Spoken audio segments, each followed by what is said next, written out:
Good evening. My name is Khalil Sinrich, and I am the head of the Department of Religious Studies, and it is my absolute pleasure to welcome all of you this evening to our 10th Siddiqui lecture, which is very exciting.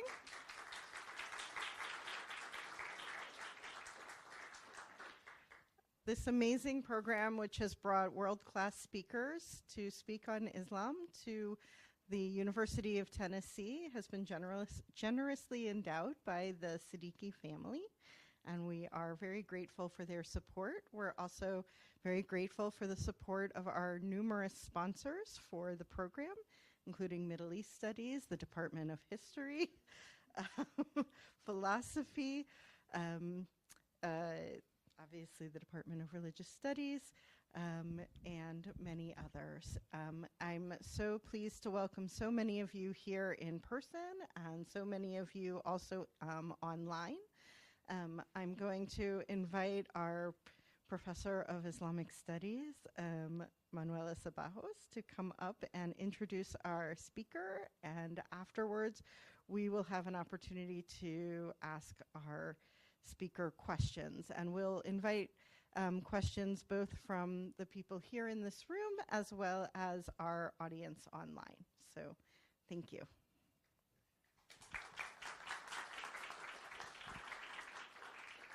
Good evening, everyone. Thank you all for being here, and thank you to our speaker who has so generously agreed to spend time with us and to speak to us about his area of expertise. Professor Mohammad Hassan Khalil is Professor of Religious Studies, Director of the Muslim Studies Program, and Adjunct Professor in the College of Law at Michigan State University. He specializes in Islamic thought and has devoted much of his research to Muslim conceptions of and interactions with non-Muslims.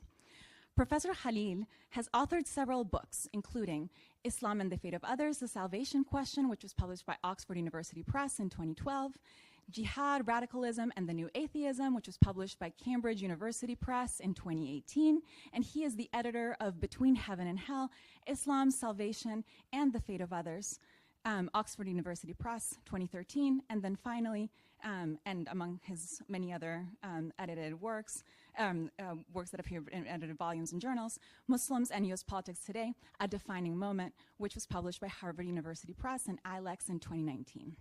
He has published peer-reviewed journal articles and book chapters on various topics, really wide variety of subjects, from bioethics to early Islamic historiography to salvation discourse to jihad.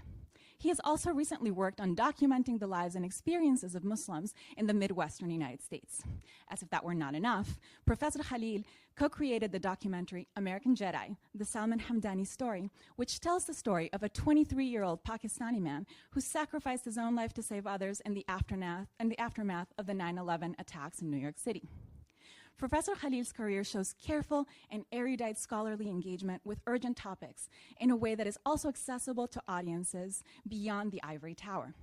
I've assigned his book on salvation to my undergraduate students before, and they have come out with a nuanced perspective on the topic, but also a broader understanding of the diversity and richness of Islamic thought. We are honored to welcome him to the University of Tennessee.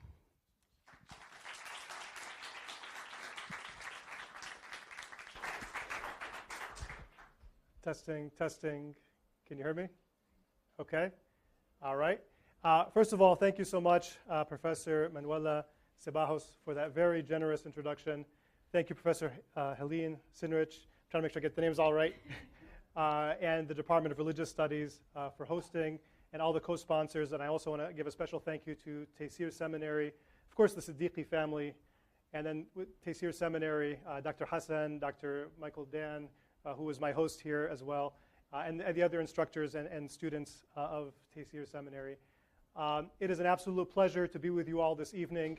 Thank you for inviting a Michigander. That's what we call ourselves, Michiganders. Today we're going to talk about a history, not the defining history, but a history of U.S. Muslims. You're not going to hear about cutting-edge research that I've done in this area. This is to give you a general overview of the state of our understanding, or at least my understanding, of U.S. Muslims. So let's get started. So let's see here. I think to change slides, this is a good question. What do I do? Let's see. Do I just do this? Yeah, I guess I got it. So who are the first Muslims to come to what we now call the United States? There are a lot of theories and claims. I'm not going to dwell on those. Instead, I'm going to focus on what we can say definitively. And definitively, we can say that the first major movement of Muslims to this country was the forced migration, forced transportation of enslaved Africans from mostly West Africa. And, you know, what percentage of enslaved Africans were Muslim? We're not sure. Some will say 8% or 10%. Some will say 15%. Some will say 30%. We don't know. What we do know is that there were many. Of course, if you're familiar with Roots by Alex Haley, you know that Kunta Kinte is Muslim. Actually, the actor who plays the older Kunta Kinte just passed away today, sadly. But the story, and of course, historians will question how reliable is Roots. We don't have to get into that discussion. But the point is that there is a perception that there were Muslims there. And indeed, there were. And one of the most famous Muslims of this, among the enslaved Africans is Omar ibn Sa'id. Actually, the poster for this event has some Arabic writing. What is that Arabic writing? It's from his autobiography. And Omar ibn Sa'id was actually a scholar of Islam, a scholar who knew Arabic, very different from the perception many people have of enslaved Africans as being illiterate and so on. Here's somebody who was a scholar, a master of Islamic studies. And he ends up he's forcibly brought to South Carolina and has a rough time there with the person who was his, sort of master. And actually, he had to sneak off to go pray. You couldn't pray openly, right? So to pray as a Muslim, he would have to sneak off and hope that nobody sees him. And eventually, he ends up in North Carolina and has a very interesting story. And all I would say is, I would just encourage you to check it out. The story of Omar ibn Sa'id, S-A-I-D. Very interesting story. Over time, we see Muslim names in contexts that maybe we wouldn't expect. For instance, in the Revolutionary War, when we look at the names of people who fought with George Washington, we see names like Yusuf bin Ali and Bempet Mohammad. Now, among the enslaved Africans who were Muslim, it was, as I say, difficult for them, generally speaking, to practice their faith openly. We're not aware of there being, let's say, a mosque that they would go to, or a congregational prayer where they could pray sort of publicly together. We're not aware of that. And what happens over time is, if they don't convert to Christianity, their children convert to Christianity. And eventually you get to the point where, the great-grandchildren, they're talking about their great-grandparents, and they're like, oh yeah. Like, for example, in 1940, there's an interview with a woman, I believe her name was Katie Brown. And she says, yeah, my great-grandfather, Bilali Muhammad, and his wife Phoebe, I remember they would face the sun to pray 3 times, and they would pray 3 times a day. Obviously Muslims don't pray toward the sun, but they do face east for the early prayers. The point I'm trying to make is that the connection to Islam was lost over time, so that the great-grandchildren are not really aware of what their great-grandparents were doing. Let's come back to the story of African-American Muslims in a moment. As we proceed through American history, as we get into the 19th century now, we have reports of conversion to Islam. And perhaps the earliest prominent convert is this man pictured here, Alexander Russell Webb from Missouri, or I guess Missouri. What's the right one? You tell me. Anyway, Alexander Russell Webb, and he was someone who was a journalist, a writer, a publisher, and an American consul or ambassador to the Philippines. And while he was in the Philippines, he discovered Islam, even though Islam is a minority religion in the Philippines. But he discovers Islam there. and he converts. And he comes back to the United States, and his name is Mohammad, right? Mohammad Alexander Russell Webb, or Mohammad Webb. And he becomes well known. He actually establishes study circles, he would give public lectures. He was the representative of Islam at the 1893 World's Parliament of Religions in Chicago. He was the only representative we know of at the World's Parliament of Religions for Islam, the only person representing Islam. And it seems he knew famous people like Mark Twain, Samuel Clemens. And Mark Twain, in his book Tom Sawyer Abroad, makes a reference to Missouri Muslims. Seems to be maybe an inside joke, some kind of a reference to Webb. Okay, there are other prominent converts as we get into the 20th century, and I'll come back to that. I also want to talk about another group, and that is the immigrants, the people who chose to come to the United States. As we, historically there were many, people who immigrated to this country, but we begin to see the waves of Muslims coming to this country in the late 19th century, the latter half of the 19th century. We see them coming from what we could call Greater Syria and the Balkans. And eventually they establish communities. And we begin to hear about Muslims praying together, communally, for the first time. In fact, it is said that the first communal prayer, the first prayer where we have Muslims praying together that we know of, well, this is controversial, but one thing we hear is 1900 in Ross, North Dakota. Not New York City, but Ross, North Dakota. Now, there's controversy in what I just said. 1893 in Chicago, there's something called a Columbian exhibition. It's like a world fair. And there was this attraction where they were recreating a mosque in Cairo. And they actually brought people from overseas who were Muslim, and 5 times a day there would be somebody giving the call to prayer, and they would pray, and it was like an attraction. And then when the exhibition ended, they just went back to their countries. So I don't know if we should count that as the first communal prayer in America. But in any case, in Ross, North Dakota, 1900, we know there was a communal prayer. Eventually, we hear about mosques being established. And I'll say more about that in a second as well.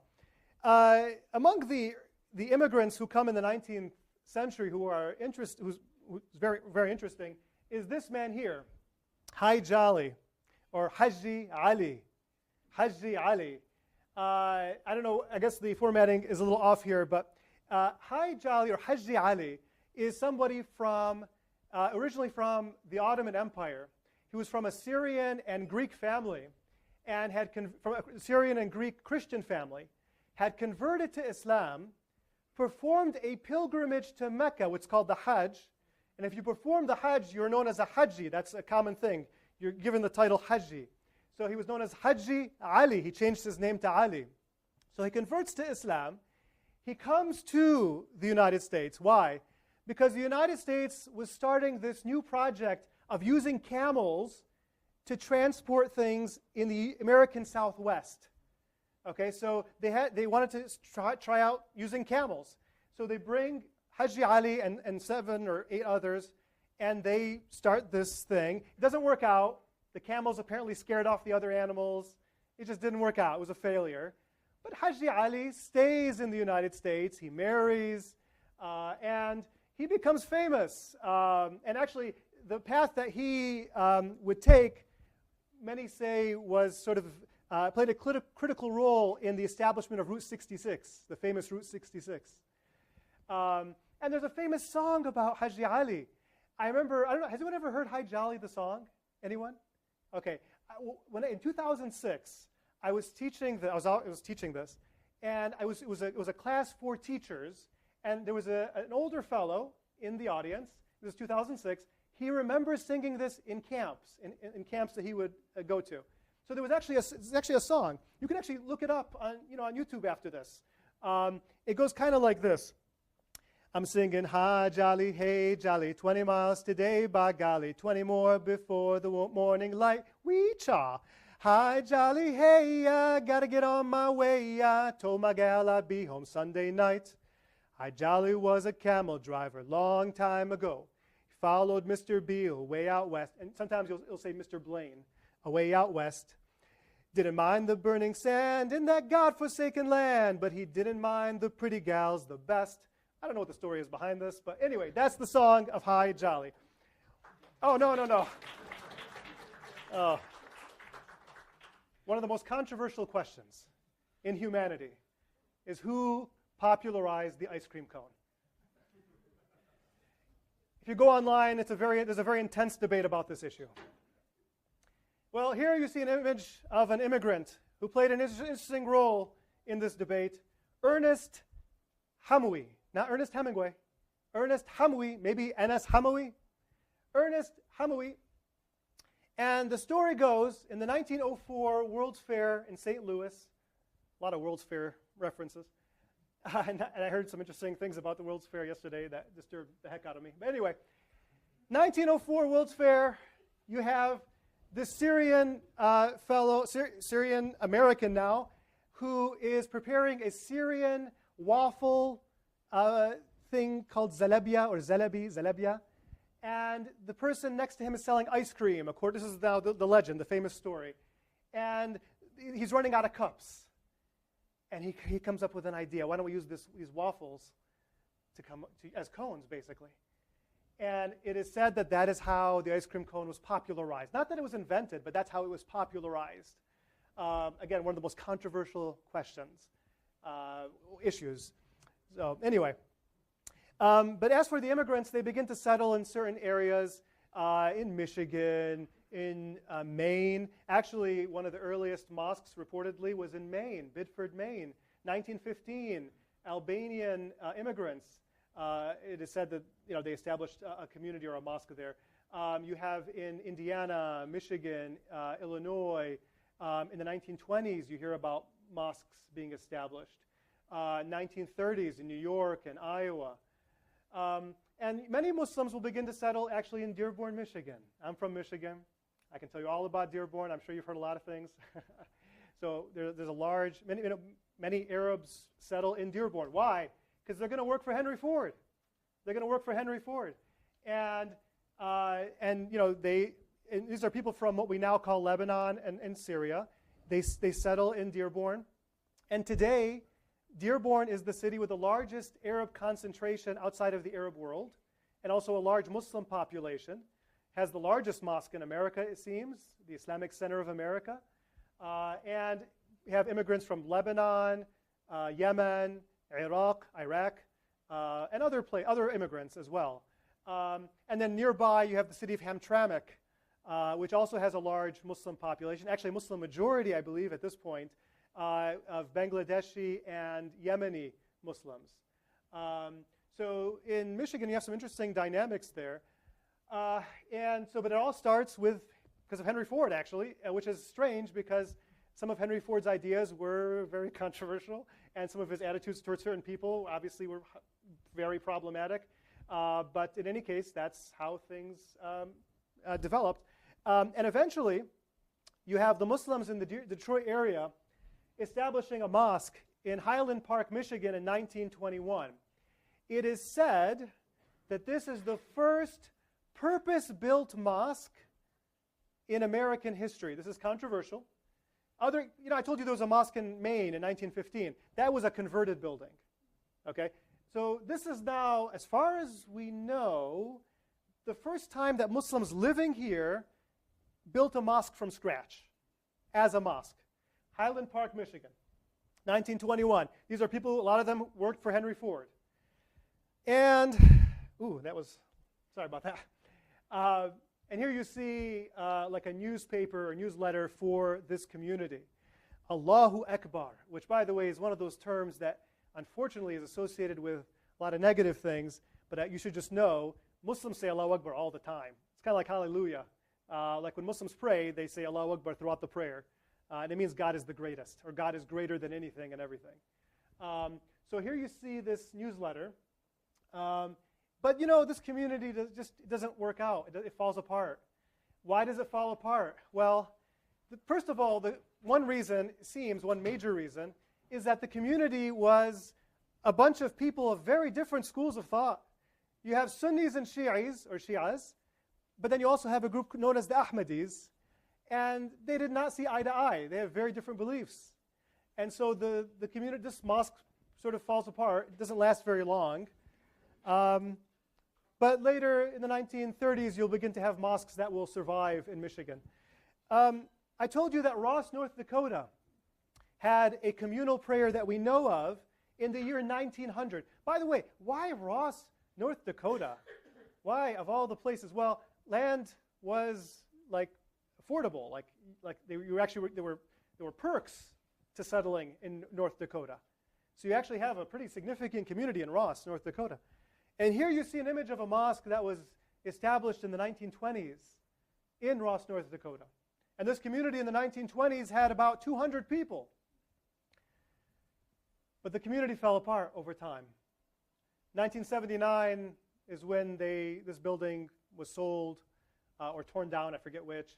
And the New York Times, bless you, the New York Times did a story about this about a decade ago, where they interviewed somebody named, I want to say Richard, who was the son of one of the founders of this community.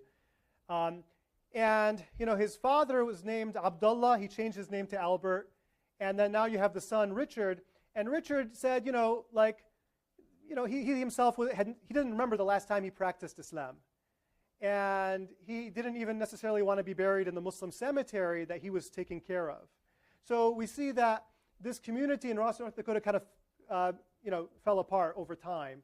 But on the other hand, there are other communities that would survive. And one of the interesting mosques here is what's called the Mother Mosque in Cedar Rapids, Iowa. This is often said to be the oldest mosque in America. Technically, it's the oldest purpose-built mosque that survives to this day. And it's considered a national landmark. And yeah, it's in Iowa, not New York City, Iowa. Cedar Rapids, Iowa, to be precise. And here you see old images of the community. Here you see the community members standing for a picture. And here are some other images. And here's an image of a family from that community praying together. So it's, of course, kind of blurry. Now let's go back and talk about the African American experience. We said that, we talked about how there were African American Muslims who were enslaved, and over time they lose the connection to Islam, right? In the early part of the 20th century, there is the Great Migration, when many African Americans move north. And they settle in cities like Detroit and Chicago and elsewhere. And this is a period of dislocation, and also you have a lot of difficult experiences, challenging experiences. And it's in this context that we begin to see African American movements that call for a return to their African roots, and including the Islamic roots. And so you begin to see movements like this one, the Moorish Science Temple, established, well, when was it established? Depends on where you draw the line. Is it like 1913? Is it the 1920s? Depends on what you consider the start of this organization. But in any case, it was founded by a man named Noble Drew Ali, who said that, we are Moors, which is a term he used to refer to people who are Muslim, I guess is one way of putting it. And there was this idea that we need to go back to our Moorish or our Muslim roots. And he would also claim to have discovered or received another Quran. The Quran is the Islamic holy book that we're familiar with. He claimed to have discovered another one, known as the Holy Quran of the Moorish Science Temple, or the Circle 7 Quran, because on the cover you see a 7 with a circle around it, and there's a mystical, esoteric dimension to this that I don't have time to get into. Now, the book itself has a lot to say about Jesus, not so much about Muhammad, actually. And actually, the very first, right there, you can see it. It's very small font, but it says, "By the guiding of his Father, God, Allah." The idea that somebody would refer to God as the Father, that's highly unusual in an Islamic context. In any case, this movement is significant. It has a pretty decent, large following. Over time, though, it would be overshadowed by another African-American movement, the Nation of Islam. The Nation of Islam was established by I think it's safe to say, a mysterious figure named Wallace, which name do you go by? Wallace Fard, Wali Farad Mohammad. But this figure you see pictured at the top left, and he mysteriously disappears. And then on the bottom left, you see an image of somebody known as the Honorable Elijah Muhammad, who becomes the face of the movement. And they would say, that we African Americans, they actually wouldn't necessarily use that terminology, but they would say we should go back to our Muslim roots, basically. And the Honorable Elijah Muhammad would, his teachings, they incorporate some aspects of traditional Islamic teachings, but then a lot of things that were sort of, most Muslims would consider foreign. So just to give you some examples, he taught that Wallace Fard or Wali Farad Muhammad was God in human form. Most Muslims would find that shocking. He taught that he himself was a prophet of God, which again most Muslims would find shocking because they would say that the Prophet Muhammad of Arabia was the last prophet. And he also taught that the white man is the devil. So clearly, you can imagine many white Muslims are going, they're not going to like that. So anyway, but there are aspects of the Nation of Islam that are significant and profound. They establish communities, and they instill in many people this idea that you can do for self. You don't need to depend on, the so-called white man. You can do things for yourself. And so you find communities where they establish shops, stores, and there's a kind of self-sustaining dimension of these communities that would be inspiring to many people. And of course, among the individuals who belong to the Nation of Islam, two well-known examples are Malcolm X and Muhammad Ali. Malcolm X is an extremely influential figure. I would say, to my mind, easily the most influential Muslim thinker of U.S. Muslim history, and one of the most influential Muslim thinkers ever. And he is someone who is from from Michigan. He's from this. He was, where he was raised is not far from where I live right now. He was raised in Lansing. I live in East Lansing, and his story is very interesting. He discovers the Nation of Islam while he's imprisoned, and he comes out, becomes a very prominent minister, and with Malcolm X, we see an evolution that many Muslims find inspiring, because I just told you the Nation of Islam did some amazing things, but also they had some very controversial teachings from the perspective of the majority of Muslims. And with Malcolm X, what we see is he himself transforms, and he has a very famous pilgrimage to Mecca in 1964. As you may or may not know, the pilgrimage to Mecca is considered one of the 5 pillars in Islam. If somebody's able to do it, they are expected to go to Mecca for a pilgrimage. So he goes to Mecca. He has this transformative experience where he talks about sharing meals with people whose skin was white, whose eyes were blue, whose hair was blonde, and we were all brothers, he says. So he has this transformative experience, and he comes back, and what he begins to follow at this point is a version of Islam that many have classified as Sunni. And he sort of modifies some of his beliefs, but he's still very critical of the U.S. government's treatment of African Americans. So he's still very critical about the U.S. government, or concerning the U.S. government. Actually, I should mention, before I get to Muhammad Ali, that Malcolm X is assassinated in 1965.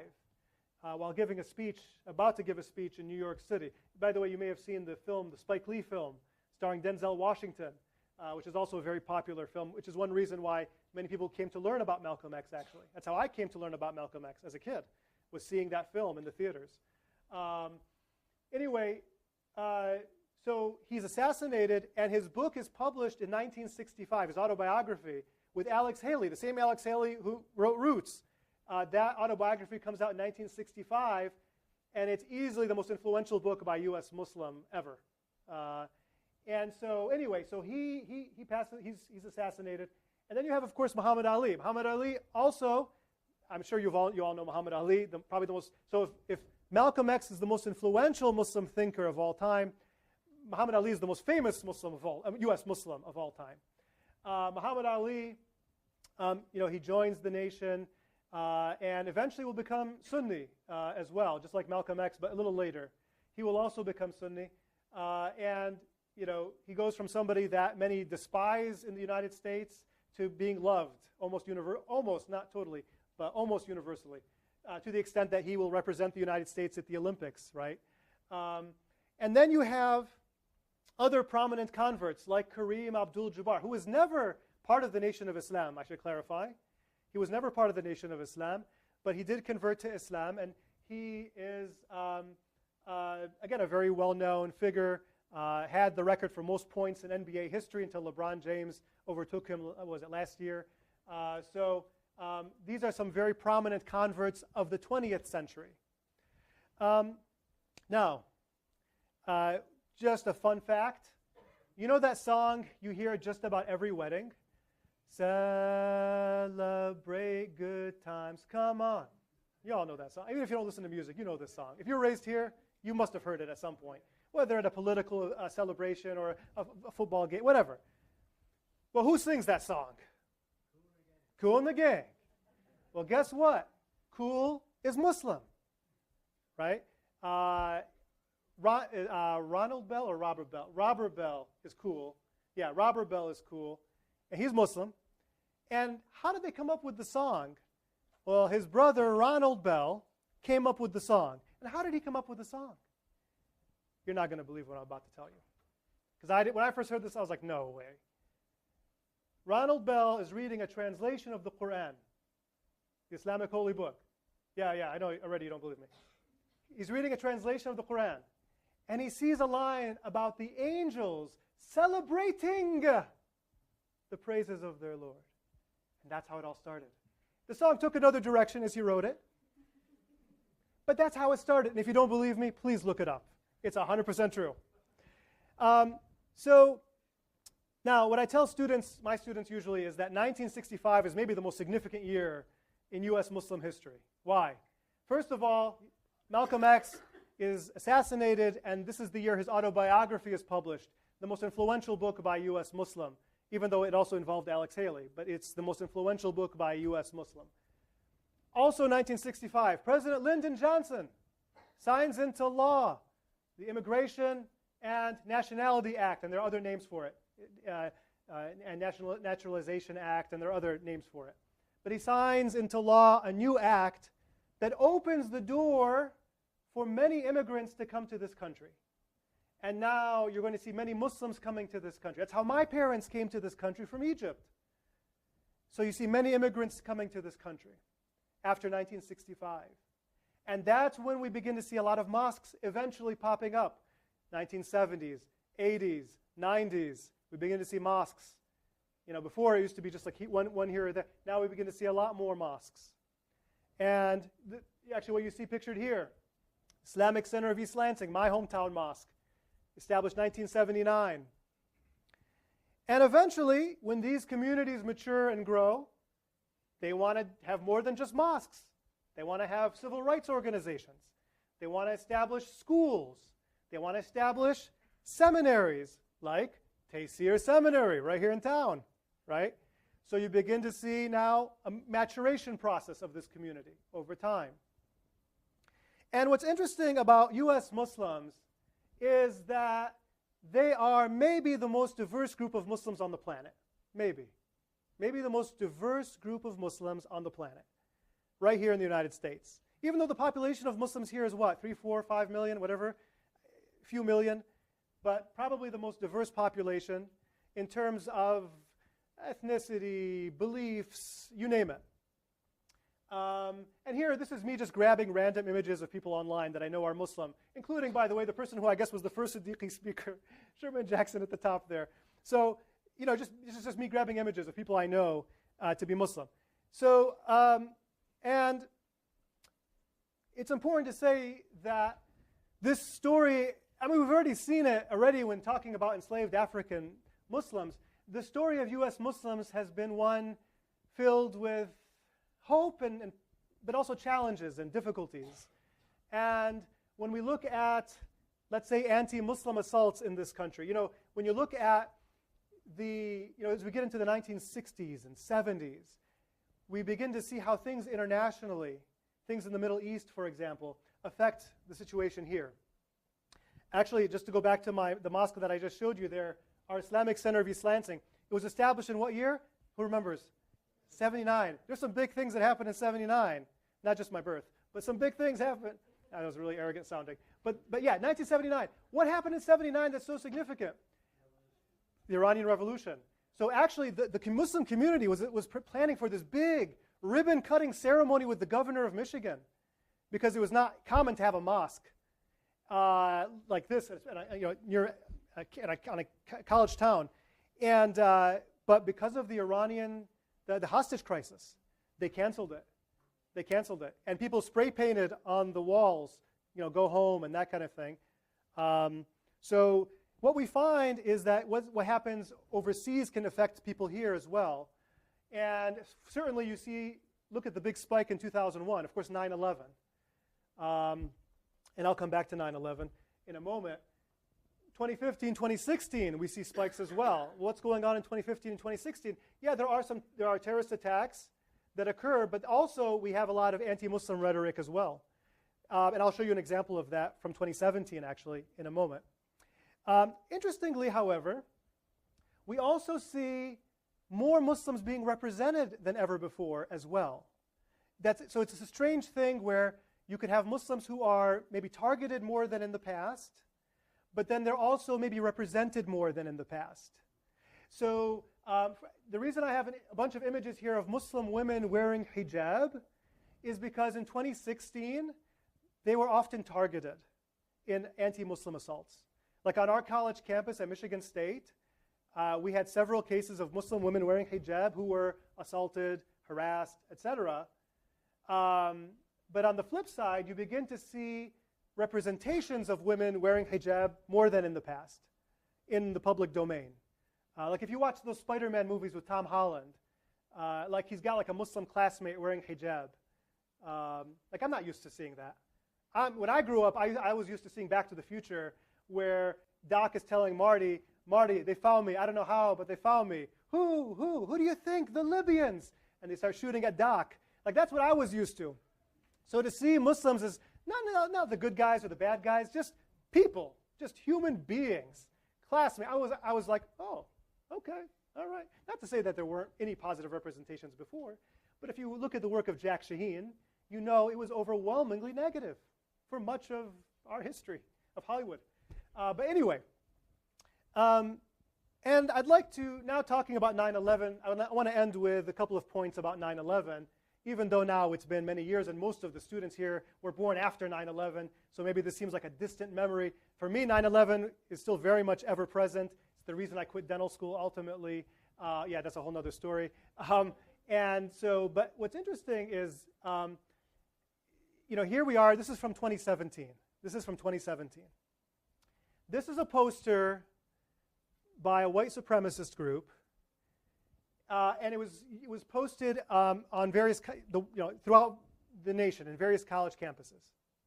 This, I believe, was in Rutgers, at Rutgers, one of the Rutgers campuses, and it says, "Imagine a Muslim-free America." Now, what do you see there? The image of the World Trade Center. And so the message is, if it weren't for those Muslims, we'd still have the World Trade Center. Life would be great, right? Now, if your exposure to Muslims is limited if it's what you see on the news, which is overwhelmingly negative historically, and you're not seeing, like, I mean, if you look at all of the reports of terrorists throughout the 2010s, for example, 2020s, you add them up, they don't even account for 1% of the Muslim population. But if that's what people are exposed to, this could seem very compelling, actually, for somebody with that kind of limited knowledge. Of course, it ignores the many contributions of Muslims to this country. But what's interesting about this is that even just the World Trade Center has an interesting story behind it that many people don't even realize. I am not going to tell you, so I don't want anybody to misunderstand me. I'm not going to tell you that it was really a Muslim who designed the World Trade Center. No, that would have been too easy. No, it was not a Muslim. It would have been too easy of a point to make. No, it was a Japanese American who was not Muslim. But the World Trade Center was designed using something called tube frame design. And if you look up, if you read about the World Trade Center, you see that's how it was designed, using something called tube frame design. Well, who developed tube frame design? Actually, a Muslim named Fazlur Rahman Khan of Bangladesh. He comes to the United States, goes to the University of Illinois, becomes known as the Einstein of structural engineering. He designs the Sears Tower, which was the tallest building in the world for a long time. Of course, now it's known as Willis Tower in Chicago. And he designs the John Hancock Center nearby. Have any of you been to Chicago? A few of you? Okay. So these look very familiar, right? That's why, because he designed both of them. He's the one that came up with tube frame design. And that's what was, so actually, if you look at even the description of the World Trade Center, they will sometimes give credit indirectly to Fazlur Rahman Khan. So he came up with the design for the World Trade Center. And of course, he came up with other things. And lest one say, well, maybe he wasn't really a Muslim. Actually, I'll say this. He also designed the Hajj terminal at the Jeddah airport for Muslims performing the pilgrimage to Mecca. So at the Jeddah airport in Saudi Arabia, the Hajj terminal for people performing the pilgrimage, he designed that terminal. So pretty Muslim-y, actually. Finally, I want to end with this. This is a shameless plug for a very simple documentary film that I made with some other individuals, Nick Ide and Craig Westfall. It's called American Jedi, the Salman Hamdani story. You can get it off of YouTube or off your university library website, I believe. It's a short 38-minute documentary, and it's about this Muslim living in New York. He was 23 when 9/11 happened, and he went out of his way to save lives on the day of 9/11. But because he was initially missing, there was suspicion. The New York Post had a headline, "Missing or Hiding," with his picture there. Eventually they find his body under the North Tower. I'm not going to get into the graphic details, but they eventually hold a memorial service. The mayor of New York is there, and they honor him. So anyway, that's I think, a story that many will find interesting. And with that, I will conclude. Thank you for listening.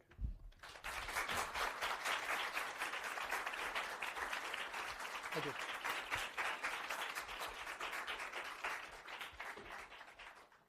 Thank you so much. I would love to invite people in the audience and also online to ask questions. Also, two things that I just want to mention before we get started with the questions. One is that we have two prayer rooms, room 128 for women, room 129 for men available, and also we will have a little reception outside after the talk, which so when we are done asking questions, you can still come and inundate our speaker and ask questions of each other. So do I have any questions?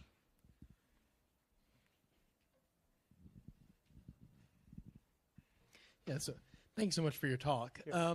So what I'm curious about is going back to the beginning of the talk and thinking about the enslaved persons that were Muslim, because I think that, like, I'm really interested in the development of the black church in America, and I think the way that it's kind of like popularly taught is simply as Christian practices mixed with indigenous African religions, And I think that kind of neglects the significant percentage of Muslims that were also enslaved. So I'm wondering if you could speak to some ways that Muslim practices influenced this kind of very American way of practicing Christianity. Yeah, that's a great question. That's a great question. You know, I will admit my knowledge in this area is very limited, but you know, I've certainly have heard scholars talk about how you know, African American Muslims may have inspired the blues, the singing of the blues, and maybe certain hymns as well. That the way that they recite it, the way they recite these things is inspired by how maybe they would recite the Quran or the call to prayer, the adhan. But I have to again say my knowledge here is limited, so I'll leave it at that, and I don't want to, yeah.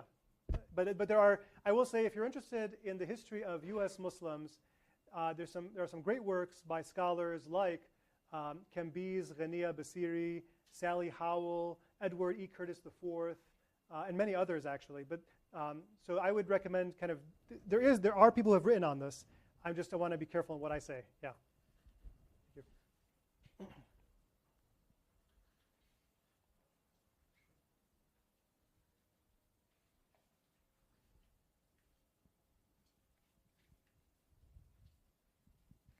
Hi, I am Sarah. I am a Brazilian and first PhD student here. I study Syriac Christianity diaspora in Brazil, and they have immigrated, and now they are very few people, only 4 churches. What I would like to ask you is, what practices did you notice in the communities here in US, the Muslim communities, that made the community survive? Because in Brazil, the next generation, the second or the third generation, they don't go to the Syriac church, they don't speak Syriac anymore. So in your research, which practices you notice that these communities that survived through the time, what they did to get the youth to prolong their community life? Yeah, that's a great question. I can tell you about my community in East Lansing. I think what I noticed about that community is you have people who eventually leave the mosque. They don't necessarily practice Islam as they get older, but you have enough people who do. There's a certain sort of, some kind of minimal number of people you need to keep things going. And I think our community had that minimum number, because we definitely had people who left the community. But you had enough people who are, they're taking they're establishing Sunday schools.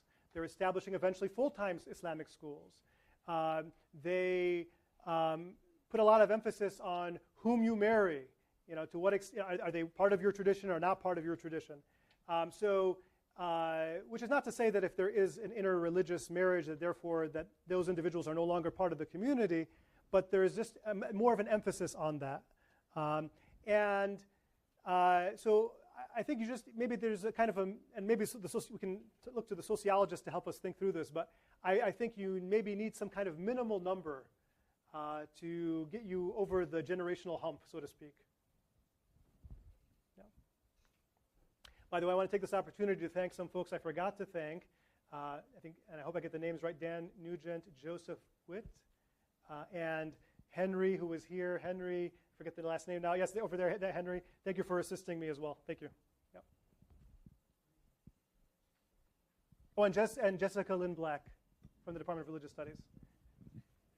Thank you for your talk. Thank you. With your research, what is the status now, politically, in elected office with the Muslims in America? Very good question. So Muslims, it's interesting. After 9/11, that's when you begin to see Muslims in Congress. After 9/11, right? Prior to 9/11, there had not been a Muslim elected to Congress. First, you have Keith Ellison from Minnesota, and there's a big controversy about how he's going to swear in, because he was not going to swear in on the Bible. He chose to swear in on a translation of the Quran that was owned by Thomas Jefferson, which, by the way, just as a sidebar, that translation, I think the average Muslim would find it offensive, actually. But if you look at the introduction to that translation. Anyway, but in any case, the point that Keith Ellison was trying to make, this is not to criticize Keith Ellison, it's just to make the point that Keith Ellison was trying to make a point that people have been aware of Muslims and Muslims are part of this history since the beginning. But in any case, then you have Andre Carson of Indiana, and then you have Rashida Tlaib and Ilhan Omar. Rashida Tlaib of Michigan, Ilhan Omar of Minnesota. And then now Keith Ellison is the Attorney General. So you have Muslims now elected to Congress, and even 2016, when you have those spikes in anti-Muslim assaults, parallel to this, you have Muslims elected now to positions they weren't elected to before. So this is very interesting. And today you have Muslims kind of all over the place in various positions. So Muslims, I think, many Muslims are engaged in the political process in ways they weren't engaged before. And I mean, I remember back in the 90s when I was a college student, Muslims debating, are we even permitted to vote? So you can see, and not to say that, it was a legitimate debate people were having. Are we even permitted to vote? So from an Islamic perspective. And now I think that the majority are way beyond that. That's not even, I think, on most Muslims' radar. I think for most Muslims it's, we vote and we run for office, maybe even. So that's an interesting development. And of course now with the current situation, it's very, Muslims in Michigan have a big role to play now, actually, because Michigan is one of those swing states. And you have a lot of talk about the uncommitted movement and all that. We don't have time to get into that. It's a big discussion, actually. But I would just say it's interesting that parallel to these spikes, anti-Muslim assaults, you have Muslims more engaged. So they're certainly more engaged in politics than ever before today. Yeah.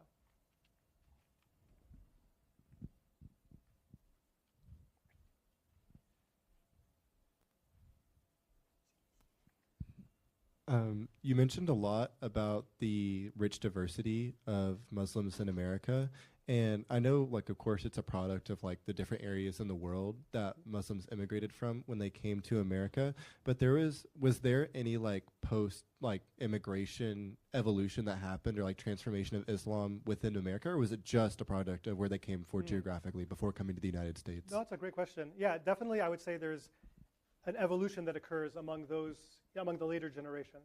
Yes, absolutely. I can say that as somebody who was born in Lansing, Michigan, and has seen people like me born in Michigan, born in the United States, how we have evolved. So certainly, I think there is an evolution that's taking place. And you have people now coming from other countries, and you have the Muslims who are raised here, and then, and you have people at different stages in this process. So it's a very interesting mix of people. And by the way, I always feel obligated to mention that many people are not aware of where Muslims are coming from. So many people are not aware that the country with the largest Muslim population is what? Indonesia. Indonesia, not Saudi Arabia, not Turkey, not Iran, not Egypt. Number 2 is going to be either Pakistan or India, depending on which numbers you go by. And India, by the way, even though it's majority Hindu, might have the largest Muslim population in a few decades. Number 4 is Bangladesh. Even though it's a small country, Bangladesh is number 4. Number 5 is Nigeria. Right? And then number 6 is now where my family's from, Egypt. And that's now a Middle Eastern Arab country. But just to point that out. Yeah. So thank you very much, Professor, for your talk. It was very interesting. I guess my question is I want you to unpack a little bit more this kind of bifurcation you see where, you see a spike in 2001 and 2016 of attacks against Muslim Americans. And then on the opposite side, you have increasing evidence of acceptance, like appearance within magazines and on television, and Muslim Americans running for office. Yes. So one explanation could be new organizational potential that you're talking about. Another explanation could be there's a kind of polarization going, some segments of society are becoming less tolerant, and then others are becoming much more tolerant. So I guess my question is, what do you think is really causing this? Yeah, I think what you said there is on point. At the end there, I think in some cases there is a polarization that takes place that helps us to think through some of these things. At least for me personally, that helps me. You see these anti-Muslim assaults, and then you see people wanting to maybe support those who are targeted. That's the only way I can sort of make sense of it, because a lot of these things are surprising to me. Like I said, just to watch a Spider-Man movie and to see just a Muslim woman wearing hijab who's just normal, asking Peter, just having casual conversations with Peter Parker, and not the focal point. I'm not used to that. So it was almost like a pleasant surprise for me personally to see that. But yeah, I think it has to do with the polarization, I think, to some extent. Just thinking out loud. Yeah.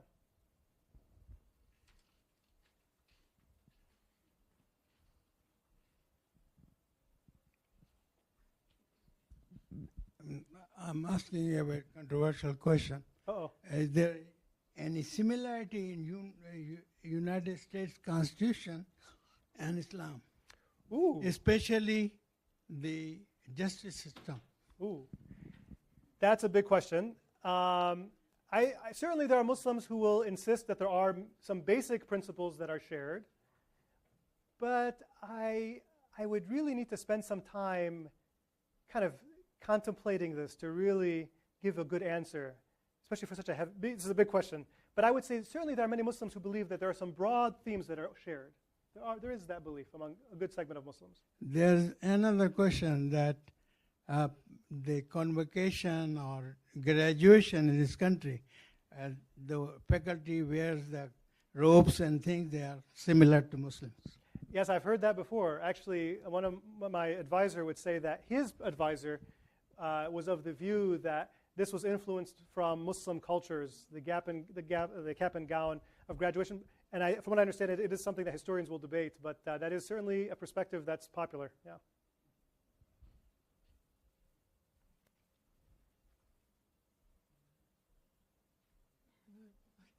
I'll be there.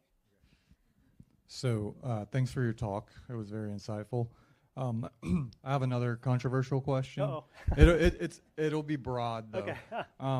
So with the bifurcation that the gentleman mentioned and the polarization, I totally agree with that. But what I would like to know is, and I know you don't have a crystal ball, but do you think that what's going on currently in the world is going to be a boon to U.S. Muslims, or do you think that it's going to go in the opposite direction, like and those spikes? There'll be another spike, and hopefully not a greater spike. What's your opinion on that? That's a good question too. It's a heavy question, but it's a good question. I don't have like you said, I don't have a crystal ball. I guess I'm an eternal optimist, and I would like to hope. I would like to think that in the short term things might be awful, but maybe in the long term there's something positive that develops. And I guess that's maybe I don't know if that's more of a hope or an assessment, but that is kind of my approach to things. Yeah. So that's all I can say, I think. Yeah. Thanks again. Of course. One last question, and then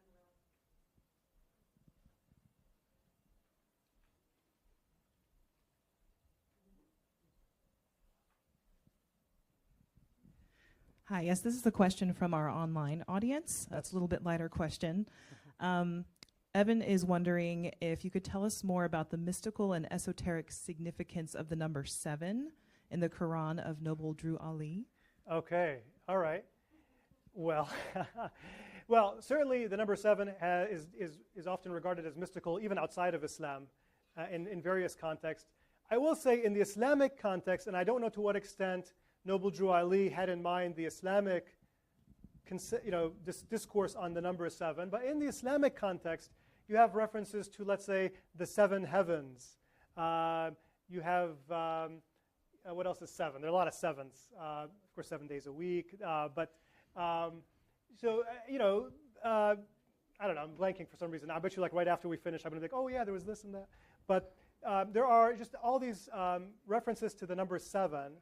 And I think that maybe people assume that there's something special about this number. Actually, there are multiple numbers that some people will say maybe there's something special. So like 1, 3, 7, 12, 40, 19 in the Islamic context. There are these numbers that people kind of spill a lot of ink talking about. But yeah, I guess I'll just leave it at that. Yeah. Thank you so much. Thank you so much. Thank you. I'd like to invite everyone to thank our speaker. Thank you.